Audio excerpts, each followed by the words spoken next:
सो hey guys what's up. तो आज हम करेंगे अपना नया चैप्टर स्टार्ट जिसका नाम है पीरियड टेबल। तो हमने पिछला D and F block chapter किया है, जिसने नहीं देखा हो तो प्लेलिस्ट पढ़िए, जाके देख सकता है। तो स्टार्ट करते हैं। सबसे पहले हम देखेंगे एटॉमिक रेडियाई का ट्रेंड। तो एटॉमिक रेडियाई सबसे पहले लेफ्ट टू राइट जाने पे डिक्रीज होती है due to increase of Z effect, और अप टू डाउन जाने पे इंक्रीज होती है due to increase in cell number. तो देखते हैं इसका एग्जांपल कि जैसे अगर हम सेकेंड पीरियड की बात करें, lithium, beryllium, boron, carbon, nitrogen, oxygen, fluorine, तो ऐसे जाने पे तो डिक्रीज होगा, पर नियॉन का सबसे ज़्यादा होगा। अब दूसरे एक्सेप्शन की बात करते हैं कि 3D सीरीज जो है होती है, 3D सीरीज जो है डी ब्लॉक की, तो उसमें देखते हैं सबसे पहले कि स्कैंडियम। इसमें थोड़ा क्या नोटिस करना है आपको कि आयरन तक घटती है, फिर आयरन, कोबाल्ट और निकल की नियरली सेम होती है, और फिर बढ़ना स्टार्ट हो जाती है। तो ये थोड़ा सा आपको पॉइंट याद रखना है। और अब डिस्कस करते हैं तीसरा एक्सेप्शन। तीसरा एक्सेप्शन क्या है कि एल्यूमिनियम की रेडियाई और गैलियम की रेडियाई नियरली इक्वल होती है। इसका रीजन क्या है? Due to poor screening of 3D electrons. जो जीडी में 3D इलेक्ट्रॉन्स होते हैं, उनकी पुअर स्क्रीनिंग होती है, जिसके कारण इनकी रेडियाई नियरली इक्वल होती है। और एक लास्ट एक्सेप्शन जो बचा है कि जैसे आप जानते हैं कि along the group atomic radii बढ़ती है, तो 3D 4D 5D में हम देखते हैं तो 3D की सबसे कम होती है, फिर 4D और 5D में नियरली इक्वल होती है। इसका रीजन है lanthanoid contraction. Lanthanoid contraction means poor screening of 4f electrons. तो इसको नोट करिए, फिर डिस्कस करते हैं आयोनिक रेडियाई का ट्रेंड। तो चलो अब डिस्कस करते हैं आयोनिक रेडियाई का ट्रेंड। तो आयोनिक रेडियाई मींस के जो जब हम किसी एलिमेंट को आयन के फॉर्म में कन्वर्ट कर देते हैं तो उसको आयोनिक रेडियाई कहते हैं। तो वैसे तो ट्रेंड सेम होता है कि अलोंग द पीरियड जाने पे डिक्रीज हो रहा, अलोंग द ग्रुप आने पे इंक्रीज हो रहा, पर इसमें क्या स्पेशलिटी क्या होती है कि फॉर आइसोइलेक्ट्रिक स्पीसीज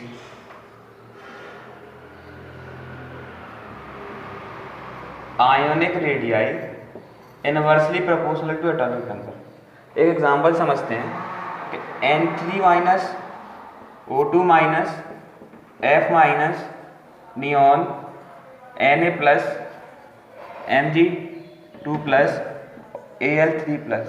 अब नोटिस करें कि सारे स्पीसीज में electron number of electron same है, तो इनकी आयोनिक रेडियाई ट्रेंड का हुआ inversely proportional to atomic number. तो एल्यूमिनियम का एटॉमिक नंबर सबसे ज़्यादा, तो सबसे कम उसकी होगी, फिर ऐसे इंक्रीज होती है, सबसे ज़्यादा नाइट्रोजन की होगी। तो और एक बात आपको और याद रखनी है कि ionic radii of minus is greater than element और ग्रेटर देन पॉजिटिव आयन। तो ये बात थोड़ी सी आपको याद रखनी है। फिर हम डिस्कस करते हैं आयोनाइजेशन एंथैल्पी का ट्रेंड। तो चलो अब डिस्कस करते हैं आयोनाइजेशन एंथैल्पी का ट्रेंड। तो सबसे पहले जान लेते हैं कि आयोनाइजेशन एंथैल्पी होती क्या है। आयोनाइजेशन एंथैल्पी मतलब energy required to remove electron from isolated atom. तो अब जैसे हम देखते हैं कि एक कोई एलिमेंट है, उसमें से कोई इलेक्ट्रॉन निकाला, तो जो एनर्जी लगी तो उसको आयोनाइजेशन एनर्जी कहते हैं। तो सबसे पहले समझते हैं जनरल ट्रेंड। तो ionisation energy left to right जाने पे इंक्रीज होती है। क्यों? क्योंकि लेफ्ट टू राइट जैसे जैसे हम जाएंगे तो number of electron, number of proton दोनों बढ़ेंगे, तो प्रोटॉन इलेक्ट्रॉन का अट्रैक्शन बढ़ेगा, जिसके कारण आयोनाइजेशन एनर्जी बढ़ेगी, और अप टू डाउन जाने पे डिक्रीज होगी, क्योंकि सेल नंबर बढ़ेगा तो प्रोटॉन और इलेक्ट्रॉन का अट्रैक्शन कम होगा, तो जिसके कारण आउटर ऑर्बिट से बहुत इजीली इलेक्ट्रॉन निकाल सकेंगे। तो अब इसमें कुछ डिस्कस करते हैं कि क्या एक्सेप्शंस होते हैं। तो सबसे पहले एक्सेप्शन होता है कि inert gas off respective period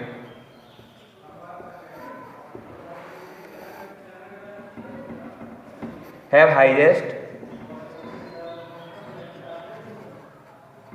ionisation enthalpy. अब दूसरी बात डिस्कस करते हैं कि अलोंग द पीरियड में जब हम देखते हैं कि जब स्टार्ट करते हैं लिथियम से,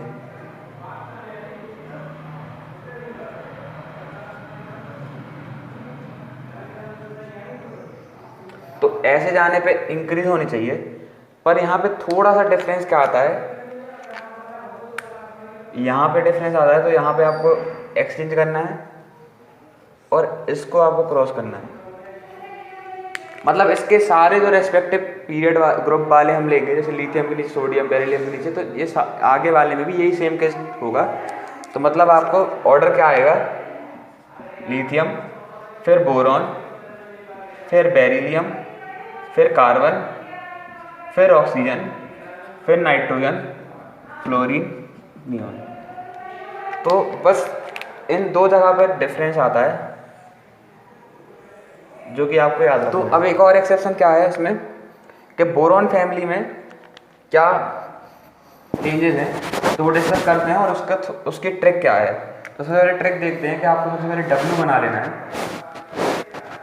कुछ इस तरह से डब्ल्यू बना रहा है आपको, और हर पॉइंट पे आपको एलिमेंट लिख जाना है, बोरॉन, एल्यूमिनियम, इंडियम और थैलियम। और करना क्या आपको,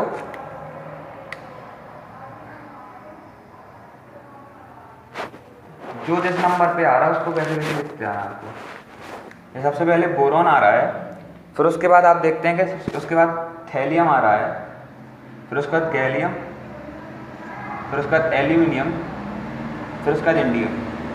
तो ये ऑर्डर होता है आयोनाइजेशन एंथैल्पी का बोरॉन फैमिली में। तो इस ट्रिक से अगर आप करें तो बहुत ईजियर पड़ेगा। और एक लास्ट जो मैं आपको बताना चाहता हूँ कि जो अब हम देखते हैं कि 3D, 4D और 5D होने का चाहिए, नीचे आने पे ये होना चाहिए ऑर्डर, पर ये ऑर्डर नहीं होता। ऑर्डर क्या होता है कि 5D की सबसे ज़्यादा होती है, फिर उसके बाद 3D की होती है, फिर उसके बाद 4D की हो जाती है, मतलब 5D की सबसे ज़्यादा हो जाती है। तो ये बात आपको थोड़ा सा याद रखनी है, इसको नोट करिए, फिर डिस्कस करते हैं अगला ट्रेंड। तो चलो अब डिस्कस करते हैं इलेक्ट्रॉन गैन एंथैल्पी का ट्रेंड। तो सबसे पहले देखते हैं इलेक्ट्रॉन गैन एंथैल्पी होती क्या है। इलेक्ट्रॉन गैन एंथैल्पी मतलब कि हमें कितनी एनर्जी लग रही, कितनी एनर्जी लग रही है, कितनी एनर्जी निकल रही किसी एलिमेंट में किसी इलेक्ट्रॉन को इजेक्ट करने में। तो अगर हम लिखें कोई एलिमेंट है, उसमें एक इलेक्ट्रॉन ऐड किया तो वो A- बना, तो उसमें कितनी एनर्जी निकली या हमें देनी पड़ी, तो वो इलेक्ट्रॉन गैन एंथैल्पी है। तो एक बार नोटिस करें कि आयोनाइजेशन एंथैल्पी क्या थी कि हम किसी एलिमेंट से एक इलेक्ट्रॉन निकालते हैं। तो ये बात आपने एक नोटिस करेंगे कि उसी एटम में अगर हम इलेक्ट्रॉन ऐड करते हैं तो वो एक तरह से इलेक्ट्रॉन गैन एंथैल्पी ही कहला जाएगी। तो हम ये लिख सकते हैं कि ionisation enthalpy is equal to negative of electron gain enthalpy. इस बात को आप स्टार मार्क कर लें। अब डिस्कस करते हैं कि अलोंग द पीरियड और अलोंग द ग्रुप क्या होती है। तो along the period electron gain enthalpy increase होती है because of increase of Z effective, और अलोंग द ग्रुप जाने पे डिक्रीज होती है। तो डिस्कस करते हैं कुछ एक्सेप्शंस। तो सबसे पहले सेकेंड पीरियड में जो ऑर्डर होता है वो क्या होता है ये देखते हैं। तो सबसे पहले सेकेंड पीरियड में ऑर्डर होता है बेरिलियम,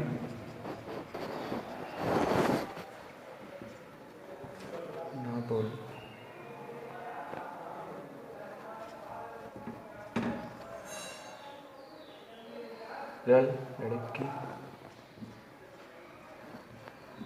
ऐसा कुछ ऑर्डर होता है, फिर कम बेरिलियम, फिर नियॉन, फिर सोडियम, फिर boron, lithium, carbon, oxygen, fluorine. तो इसको याद करने की ट्रिक क्या है कि बेटे ने ना बोलकर लड़की को फंसाया। क्या? बेटे ने ना बोलकर लड़की को फंसाया।